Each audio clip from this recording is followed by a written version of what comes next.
اعوذ باللہ من الشیطان الرجیم بسم اللہ الرحمن الرحیم رب اشرح لی صدری ویسر لی امری واحلل عقدۃ من لسانی یفقہوا قولی۔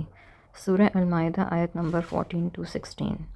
ومن الذین قالوا انا نصارى اخذنا میثاقکم فنسوا حظا مما ذکروا بہ۔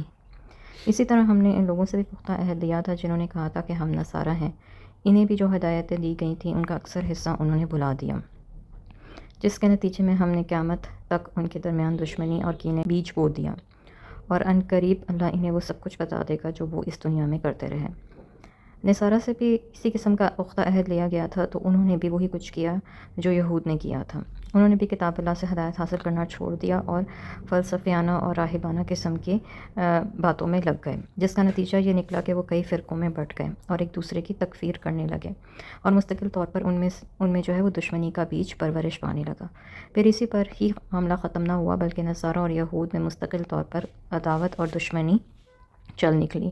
جہاں کہیں نصارہ کی حکومت قائم ہوئی تو انہوں نے یہودیوں پر جی بھر کے ظلم ڈھائے، اور ان کی یہ دشمنی قیامت تک جاری رہے گی، کیونکہ ان کی کتابوں میں تحریف ہو چکی ہے، یعنی ان کی کتابیں بدل چکی ہیں، اور کوئی ایسی الہامی کتاب اب موجود نہیں ہے ان کے ہاں جس کی بنیاد پر کسی وقت ان کے اتحاد کی بنیاد اٹھائی جا سکے۔ یا اہل الکتاب قد جاءکم رسولنا یبین لکم کثیرا مما کنتم تخفون من الکتاب ویعفو عن کثیر۔ اے اہل کتاب، تمہارے پاس ہمارا رسول آ چکا ہے جو تمہاری بہت سی باتوں کی وضاحت کر دیتا ہے جو تم کتاب میں چھپا جاتے تھے، اور بہت سی باتوں کو چھوڑ بھی دیتا ہے۔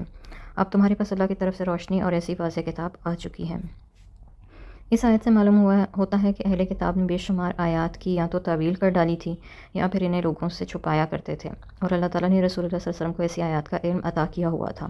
پھر ان میں بہت سی ایسی آیات تھی جن کا آپ نے یہود سے ذکر ہی نہیں کیا، کیونکہ انہیں بتانے کی کوئی حقیقی ضرورت نہیں تھی، اور جن آیات کا ذکر کیا وہ بہت تھیں، تھوڑی نہیں تھیں، جن کا بتانا دین حق کے قیام کے لیے ناگزیر تھا۔ جیسا کہ انہوں نے رجم کی آیت کو چھپانے کی کوشش کی تھی۔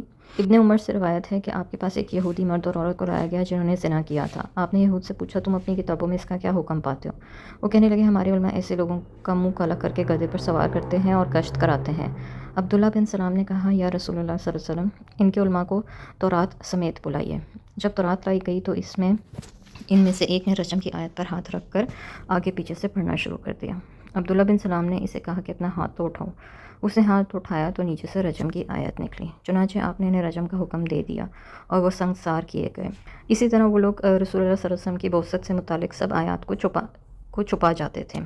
اگرچہ اس آیت میں بعض علماء نے نور سے مراد رسول اللہ صلی اللہ علیہ وسلم کی ذات بھی لی ہے، تاہم اکثر مفسرین جو ہیں وہ نور کو کتاب مبین ہی کی صفت قرار دیتے ہیں۔ یہدی بہ اللہ من اتبع رضوانہ سبل السلام ویخرجہم من الظلمات الی النور، جس کے ذریعے اللہ تعالیٰ نے ان لوگوں کو سلامتی کی راہیں دکھاتا ہے جو اس کی رضا کے پیچھے چلتے ہیں، اور انہیں اپنے اذن سے اندھیروں سے نکال کر روشنی کی طرف لے جاتا ہے اور سیدھی راہ کی طرف ان کی رہنمائی کرتا ہے۔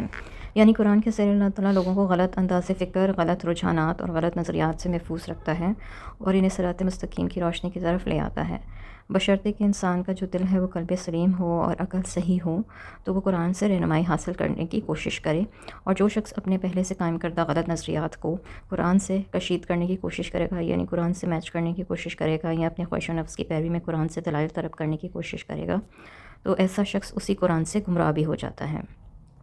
روشنی کا لفظ تو بطور واحد استعمال فرمایا اور اندھیروں کا لفظ بطور جمع، کیونکہ گمراہیاں اور دلالتوں کی اقسام بے شمار ہیں، جبکہ ہدایت کی راہ صرف ایک ہی ہو سکتی ہے۔ قرآن اللہ کے اذن سے اسی ہدایت کی راہ دکھاتا ہے۔ وآخر دعوانا ان الحمد للہ رب العالمین۔